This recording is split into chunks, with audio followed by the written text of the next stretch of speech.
ನಮಸ್ತೆ, welcome to my YouTube channel. ಇವತ್ತಿನ ವಿಡಿಯೋದಲ್ಲಿ ನಾನು ಕಸ್ಟರ್ಡ್ ಟೂಟಿ ಫ್ರೂಟಿ ಕೇಕ್ ಮಾಡ್ತಾ ಇದ್ದೀನಿ. ಇಲ್ಲಿ ನಾನು ಮೈದಾ ಬಳಸಿಲ್ಲ, ಹಾಗೆ ಎಗ್ ಕೂಡ ಬಳಸಿಲ್ಲ. ಹೇಗೆ ಮಾಡಿದ್ದೀನಿ ಅಂತ ತೋರಿಸ್ತೀನಿ ಬನ್ನಿ. ಗೋಧಿ ಹಿಟ್ಟನ್ನು ಬಳಸ್ಕೊಂಡು ಕೇಕ್ ಮಾಡಿರೋದು ತುಂಬಾ ಸ್ಪಾಂಜಿಯಾಗಿ ಬಂದಿದೆ. ಕ್ರಿಸ್ಮಸ್ಸು, ಹೊಸ ವರ್ಷ ಬರ್ತಿರೋದ್ರಿಂದ ಮನೆಯಲ್ಲೇ ಸ್ಪಾಂಜಿಯಾಗಿ ಹೇಗೆ ಕೇಕ್ ಮಾಡ್ಬೋದು ಅಂತ ತೋರಿಸ್ತೀನಿ. ಮೈದಾ ಹಿಟ್ಟು ಬಳಸ್ದಲೇ ಗೋಧಿ ಹಿಟ್ಟಿಂದ ಹೇಗೆ ಮಾಡೋದು ಅಂತ. ಇಲ್ಲಿ ಒಂದು 3 ಸ್ಪೂನಷ್ಟು ಕಸ್ಟರ್ಡ್ ಪೌಡರ್ ತೊಗೊಂಡಿದ್ದೀನಿ. ಹಾಗೆ ಬ್ರೌನ್ ಶುಗರ್ ಪೌಡರ್ ಮಾಡಿ ಇಟ್ಕೊಂಡಿರೋದು, 1 ಬಟ್ಲಷ್ಟು ಹಾಲು, baking powder, vanilla essence, baking soda, ಹಾಗೆ 2ರಿಂದ 3 ಸ್ಪೂನಷ್ಟು ಎಣ್ಣೆ, ಟೂಟಿ ಫ್ರೂಟಿ, ಗೋಧಿ ಹಿಟ್ಟು. ಇದಿಷ್ಟನ್ನು ಬಳಸ್ಕೊಂಡು ಕಸ್ಟರ್ಡ್ ಟೂಟಿ ಫ್ರೂಟಿ ಕೇಕ್ ಹೇಗೆ ಮಾಡೋದು ಅಂತ ನೋಡೋಣ ಬನ್ನಿ. ಫಸ್ಟಿಗೆ ನಾನು 2 ಸ್ಪೂನಷ್ಟು ಎಣ್ಣೆ ಹಾಗೆ ಬ್ರೌನ್ ಶುಗರ್ನ ಪುಡಿ ಮಾಡಿ ಇಟ್ಕೊಂಡಿದ್ದೀನಿ. ನಿಮಗೆ ವೈಟ್ ಶುಗರ್ ಬೇಕಂದರೆ ವೈಟ್ ಶುಗರ್ನು ಹಾಕೋಬೋದು. ಈಗ ಇದಕ್ಕೆ ಸ್ವಲ್ಪ ಹಾಲು ಹಾಕ್ಕೊತಾ ಇದ್ದೀನಿ. ಹಾಗೆ ಅರ್ಧ ಸ್ಪೂನಷ್ಟು ವೆನಿಲಾ ಎಸೆನ್ಸ್, ಇದಿದ್ದರೆ ಹಾಕ್ಕೊಳ್ಳಿ, ಇಲ್ಲಾಂದರೆ ಸ್ಕಿಪ್ ಮಾಡ್ಬೋದು. ಈಗ ಇದಿಷ್ಟು ನೀಟಾಗಿ ಮಿಕ್ಸ್ ಮಾಡ್ಕೋಬೇಕು. ಈಗ ಇದಕ್ಕೆ ನಾನು 1 ಬೌಲಷ್ಟು ಗೋಧಿ ಹಿಟ್ಟನ್ನು ಹಾಕ್ಕೊತಾ ಇದ್ದೀನಿ. ನೀವು ಬೇಕು ಅಂದರೆ ಇಲ್ಲಿ ಮೈದಾ ಹಿಟ್ಟನ್ನು ಬಳಸ್ಬೋದು. ನಾನಿಲ್ಲಿ ಮೈದಾ ಹಿಟ್ಟು ಬಳಸ್ತಾ ಇಲ್ಲ, ಗೋಧಿ ಹಿಟ್ಟನ್ನು ಹಾಕ್ಕೊತಾ ಇದ್ದೀನಿ.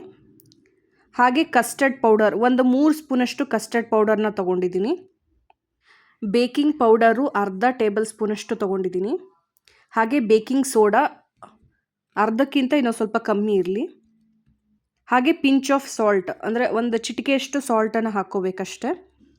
ಈಗ ಇದಿಷ್ಟು ನೀಟಾಗಿ ಮಿಕ್ಸ್ ಮಾಡ್ಕೋಬೇಕು. ಇಲ್ಲಿ ಮಿಕ್ಸ್ ಮಾಡ್ಕೋಬೇಕಾದ್ರೆ ಬೇಕು ಅನ್ಸಿದ್ರೆ ಸ್ವಲ್ಪ ಹಾಲನ್ನು ಆ್ಯಡ್ ಮಾಡ್ಕೊಳ್ಳಿ.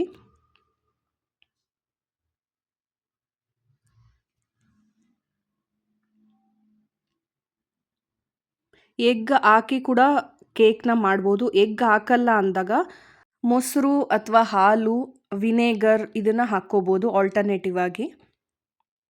ಈಗ ನೀವು ನೋಡ್ತಾ ಇರ್ಬೋದು. ಸೊ ಈ ಕನ್ಸಿಸ್ಟೆನ್ಸಿಗೆ ಬರಬೇಕು, ಅಲ್ಲೇವರೆಗೂ ಮಿಕ್ಸ್ ಮಾಡ್ಕೋಬೇಕಾಗತ್ತೆ. ಬೇಕು ಅನ್ಸಿದ್ರೆ ಇನ್ನೂ ಸ್ವಲ್ಪ ಹಾಲನ್ನು ಹಾಕ್ಕೊಳ್ಳಿ, ಬಟ್ ಈ ಕನ್ಸಿಸ್ಟೆನ್ಸಿಗೆ ಬರೋವರೆಗೂ ಚೆನ್ನಾಗಿ ಮಿಕ್ಸ್ ಮಾಡ್ಕೋಬೇಕಾಗತ್ತೆ. ಈಗ ಇದಕ್ಕೆ ನಾನು ಟೂಟಿ ಫ್ರೂಟಿ ಹಾಕ್ಕೊಂಡು ಮಿಕ್ಸ್ ಮಾಡ್ಕೊತಾ ಇದ್ದೀನಿ.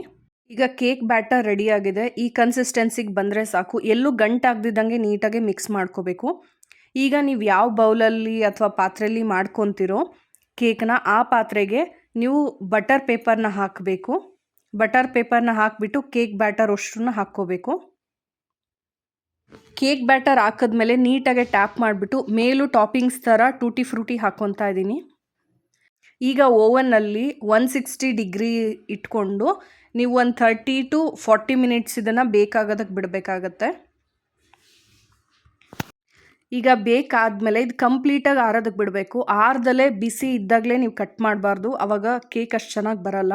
ಅದಕ್ಕೆ ಕಂಪ್ಲೀಟಾಗಿ ಆರಿದ್ಮೇಲೆ ಕೇಕ್ ಕಟ್ ಮಾಡ್ತಾ ಇದ್ದೀನಿ. ನೀವು ನೋಡ್ತಾ ಇರ್ಬೋದು ಎಷ್ಟು ಚೆನ್ನಾಗಿ ಆಗಿದೆ ಟೂಟಿ ಫ್ರೂಟಿ ಕೇಕ್ ಅಂತ.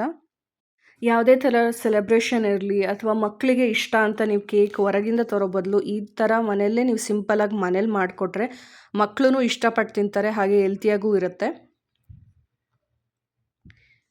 ನೀವು ನೋಡ್ತಾ ಇರ್ಬೋದು, ಇದು ಗೋಧಿ ಹಿಟ್ಟಿಂದ ಮಾಡಿರೋಂಥ ಕೇಕು, ಬಟ್ ಸ್ಪಾಂಜಿನೆಸ್ ಎಷ್ಟು ಚೆನ್ನಾಗಿ ಬಂದಿದೆ ನೋಡಿ. ಮೈದಾ ಹಿಟ್ಟಲ್ಲಿ ಮಾಡಿರೋ ಥರನೇ ಕೇಕ್ ಬಂದಿದೆ, ಹಾಗೆ ತುಂಬಾ ಟೇಸ್ಟಿಯಾಗೂ ಇದೆ. ನೀವು ಇದೇ ರೀತಿ ಕೇಕ್ ಮಾಡ್ಕೋಬೇಕು ಅಂದರೆ ಈ ವಿಡಿಯೋನ ಸೇವ್ ಮಾಡಿಟ್ಕೊಂಡು ಈ ರೆಸಿಪಿನ ಒಂದ್ಸಲ ಮನೇಲಿ ಟ್ರೈ ಮಾಡಿ ನೋಡಿ. ತುಂಬಾ ಚೆನ್ನಾಗಿ ಬರುತ್ತೆ. ಹೊಸ ವರ್ಷ, ಕ್ರಿಸ್ಮಸ್ ಎಲ್ಲ ಬರ್ತಿರೋದ್ರಿಂದ ಮನೇಲೇ ಸಿಂಪಲಾಗೆ ಮಾಡ್ಕೋಬೋದು ಕೇಕನ್ನು. ನಿಮಗೂ ಈ ವಿಡಿಯೋ ಇಷ್ಟ ಆಗಿದೆ ಅಂದ್ಕೊಂಡಿದ್ದೀನಿ. ಇಷ್ಟ ಆಗಿದ್ರೆ ಪ್ಲೀಸ್ ಲೈಕ್ ಮಾಡಿ, ಶೇರ್ ಮಾಡಿ, ಹಾಗೆ ಸಬ್ಸ್ಕ್ರೈಬ್ ಮಾಡೋದನ್ನ ಮರಿಬೇಡಿ. ಎಲ್ಲರಿಗೂ ಥ್ಯಾಂಕ್ ಯು.